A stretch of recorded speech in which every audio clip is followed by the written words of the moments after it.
A Navy carrier is built for 90 aircraft. It deploys with 64.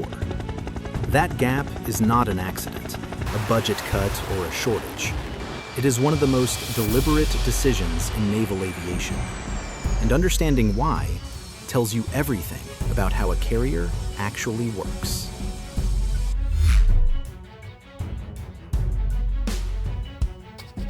Here's a fact that stops most people cold when they hear it for the first time. During World War II, an Essex-class carrier, the backbone of the Pacific Fleet, operated with an air wing of 90 to 100 aircraft. That is roughly the same number as a modern Nimitz or Ford-class supercarrier today. Same number, 80 years apart. Think about that for a moment. The ships became larger. The aircraft became vastly more capable.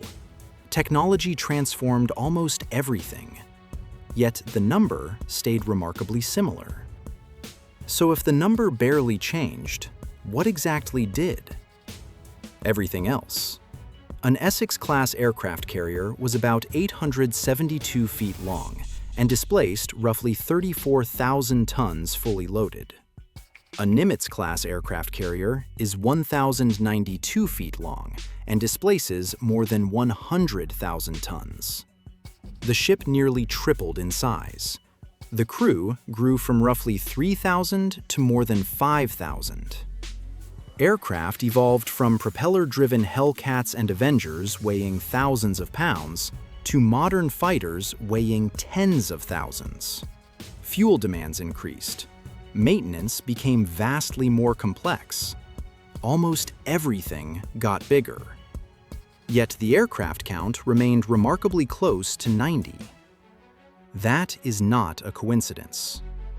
During World War II, the Navy learned through combat operations that carrier effectiveness was not determined by how many aircraft you could cram aboard. Beyond a certain point, extra aircraft created extra congestion.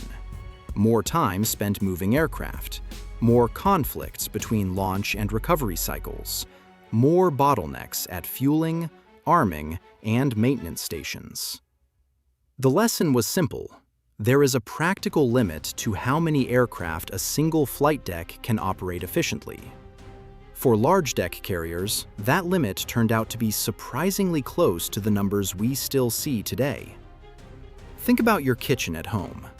Over the years, you may have upgraded the appliances. A better refrigerator, a better stove, maybe a coffee machine that cost more than it should have. But the kitchen itself is still the same size. You can improve everything inside it, yet there are only so many meals you can prepare at once. A carrier works much the same way. The aircraft got better, the sensors got better, the weapons got better. But the flight deck is still a finite workspace. At some point, adding more aircraft does not increase output. It just makes the deck harder to manage. If this is the kind of engineering history that changes how you see these ships, hit like and subscribe. We break this down every single week.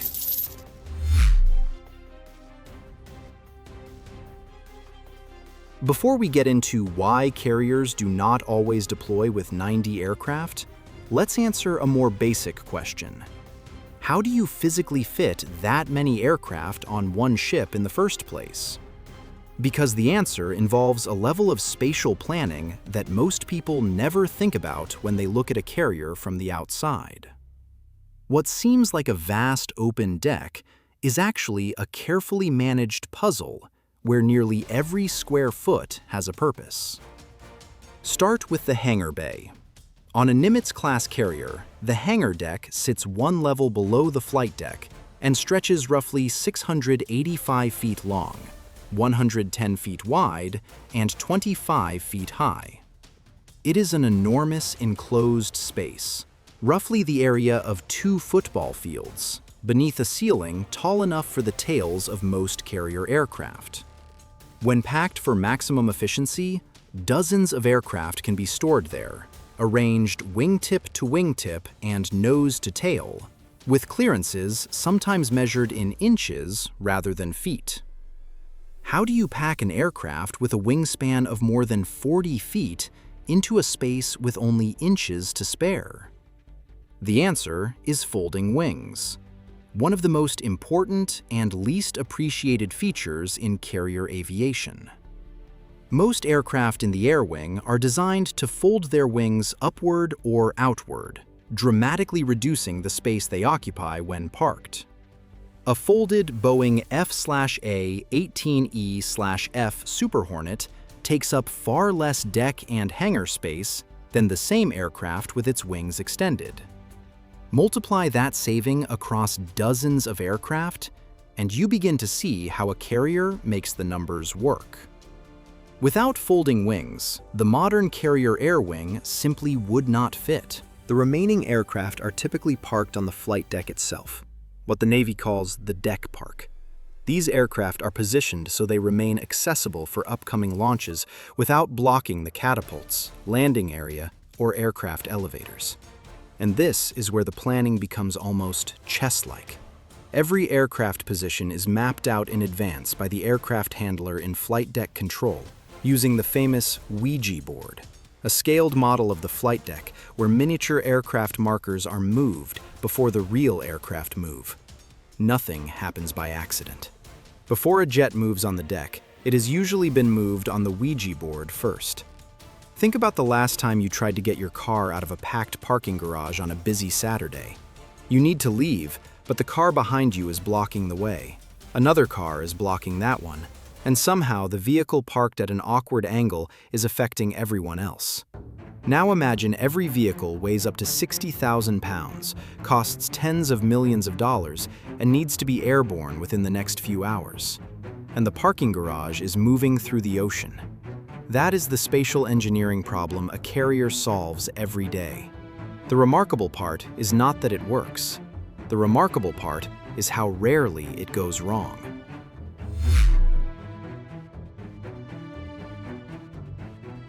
The earlier chapter answered how 90 aircraft fit on one ship. But that raises a harder question. If the carrier can handle 90, why do modern deployments so often end up closer to around 60s? The answer is not one reason. It is three separate constraints, all pushing in the same direction from completely different angles. The first constraint is strategic. The end of the Cold War fundamentally changed what the Navy expected its carriers to do. For decades, carrier air wings had been sized for the possibility of fighting a peer naval adversary with long-range bombers, submarines, and large air forces of its own. After 1991, the focus shifted toward regional crises, no-fly zones, counterterrorism operations, and precision strikes ashore. The mission evolved, and as the mission evolved, the air wing gradually became smaller, more specialized, and more capable aircraft by aircraft. The second constraint is financial. Aircraft do not just occupy deck space, they consume money, manpower, and maintenance capacity. Every additional squadron means more aircraft to buy, more spare parts to stock, more technicians to train, and more sailors to house aboard the ship. Modern tactical jets also demand extensive maintenance for every hour they fly. So adding 20 or 30 more aircraft is not simply a matter of finding room on the deck. It means expanding the entire support system behind them. At some point, the cost of those extra aircraft grows faster than the combat capability they add. The third constraint is the one most people never think about: people. Every additional aircraft brings additional maintainers, ordnance crews, and support personnel. Those sailors need bunks, meals, workspace, storage, and everything else required to keep an air wing operating for months at sea. A carrier has only so much capacity to absorb extra personnel before daily life and efficiency begin to suffer. So the question is not just whether the ship can fit more aircraft, it is whether it can comfortably support the hundreds of additional people those aircraft bring with them. In practice, that becomes another force pushing the air wing toward the same general size. Think about Thanksgiving dinner at a house that comfortably seats 12, but somehow 20 people showed up. You can squeeze in extra chairs, you can set up a folding table in the next room, but the oven is still one oven, and the stovetop is still 4 burners. At some point, adding more people to the kitchen does not produce more food. It just produces congestion. A carrier works much the same way. The catapults, fuel stations, maintenance shops, and living spaces all have finite capacity. Around the mid-60s, those systems tend to stay in balance. Push toward 90, and the ship can do it. But every part of the operation becomes more crowded, more demanding, and less forgiving.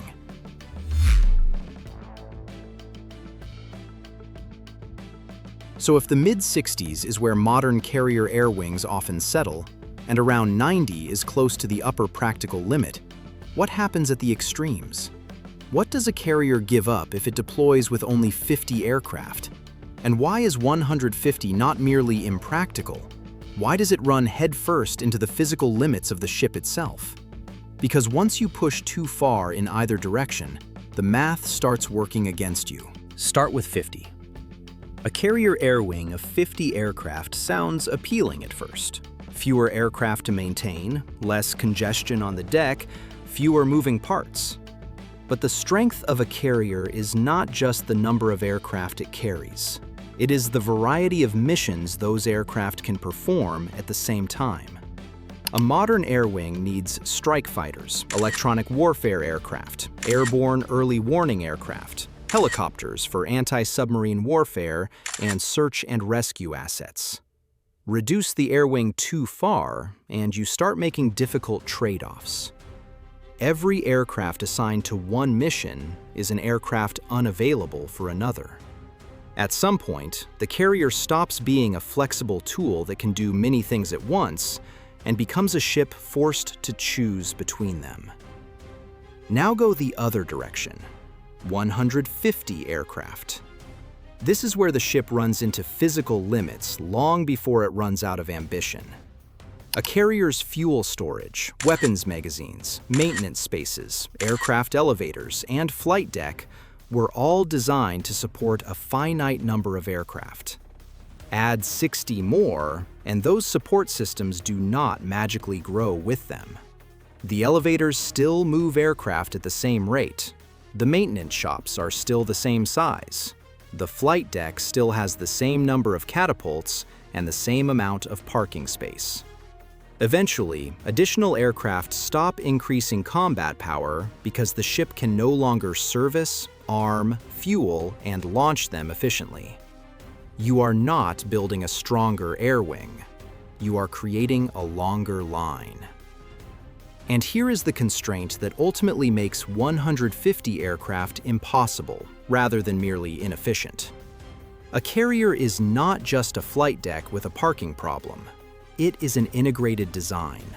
The hangar bays, aircraft elevators, maintenance spaces, fuel systems, weapons magazines, and damage control features were all engineered to work together within a specific envelope of aircraft operations. You can stretch that envelope. You can surge beyond normal deployment numbers.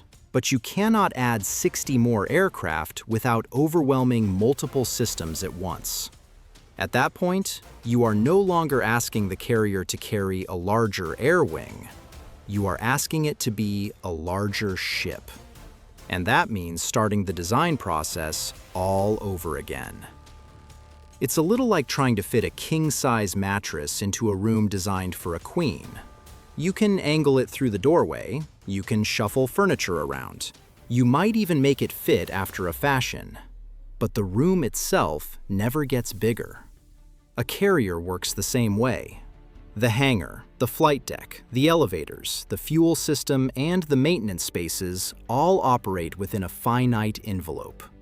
You can stretch that envelope for a while. You can surge beyond normal operating levels when circumstances demand it. But 150 aircraft is not a stretch. It is a fundamentally different requirement. At that point, the limitation is no longer planning or effort, it is the size of the room.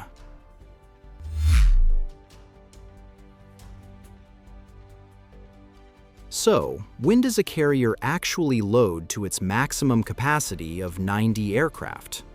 Not often. And when it does, it reveals what a carrier is truly designed to do when fully pushed. In wartime conditions, a carrier may approach its full 90 aircraft capacity when the mission demands maximum striking power despite the logistical strain.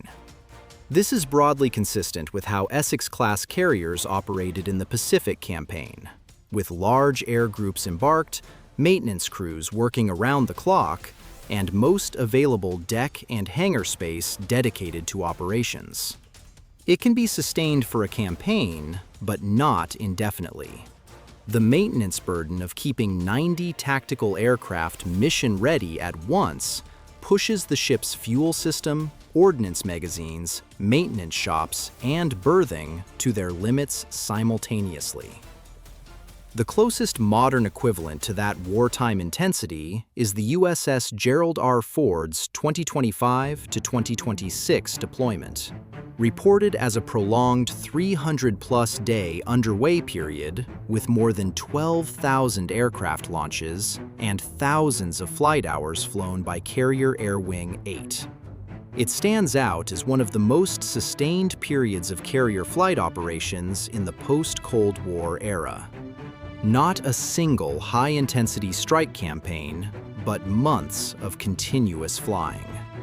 Day after day, the ship's fuel systems, maintenance teams, ordnance crews, and flight deck all running at pace for nearly a year.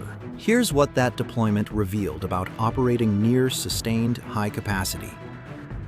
Every one of those 12,000-plus launches depended on a coordinated chain of catapult crews, deck handlers, aircraft directors, tractors, fuel teams, and ordnance personnel working in sequence. And across thousands of flight hours, maintenance teams were continuously repairing, inspecting, and returning aircraft to service for the next day's operations. At that tempo, the limiting factor is not any single system on the ship. It is the sustained human workload required to keep everything moving, safely, repeatedly, and without degradation over time. The deployment offers a rare, real-world measure of how long that level of endurance can be maintained.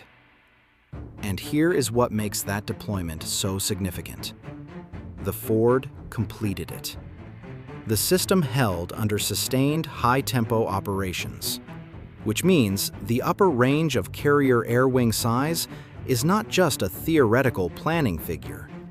It is something a modern carrier can sustain in practice for extended periods when the mission demands it. Not as a fixed historical discovery from a single era, but as the result of decades of refinement across ship design, air wing composition, and human endurance. That is what 80 years of iteration looks like in real operations. The aircraft capacity is one number, but the system that gets those aircraft airborne is its own engineering story entirely. If you want to understand why the angled deck, one of the most important design decisions in carrier history, changed everything about how those 90 aircraft operate, check out that video right here. Same ship, different problem. Same level of precision. 90 is not a target. It is a ceiling. Discovered in combat in 1944, confirmed by engineering in every carrier class since, and validated by 80 years of operational experience that proved what happens when you push past it. The number never changed because the fundamental constraints never changed. The ship got bigger. The aircraft got faster. The ceiling stayed the same. And that tells you everything you need to know about how hard that ceiling actually is. What surprised you most? Drop it in the comments. We'd like to read them. And hope to see you in the next one.